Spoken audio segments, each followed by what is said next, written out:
sa Polymedic. Nakitaan po ako ng maliit na Sige, may mic kayo, may. cyst sa ovary ko. Tapos pinababalik po niya ako August, hindi po ako bumalik. So nagbalik po ako noong Tuesday. Dito lang. Tapos po nakita ko yung resulta ko. Sabi po ni doktora, ni Obi, lumiit. Pero hindi ko po sinasabi sa kanyang nagbigayaw si ako dito. Inuupo po ako. Meron yan. Napakalaking pasasalamat kay Lord. Sandali lang po ako naupo. May pagbabago na. Tsaka po yung mga daliri ko namamanhid. Nawala. Kaya tiyaga-tiyaga lang po na. Okay na po ako, wala na rin. Meron din po akong nararamdaman sa tiyan ko, ulcer.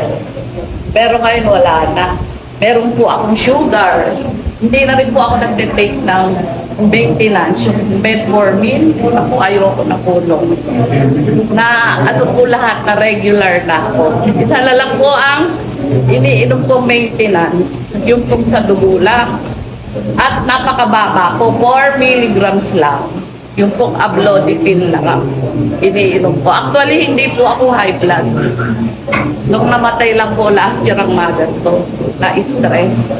Pati po yung sa sugar, na-stress ako. Pero ngayon okay na po ako. 64 na po ako. Wow! Palakpakan naman natin. 64. One. Isa lang po anak ko.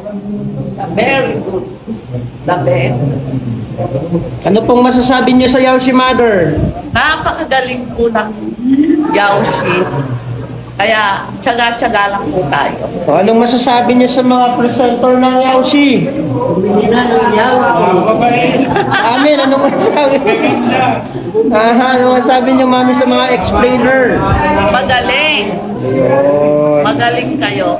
Okay, palakpakan ulit natin si Mother.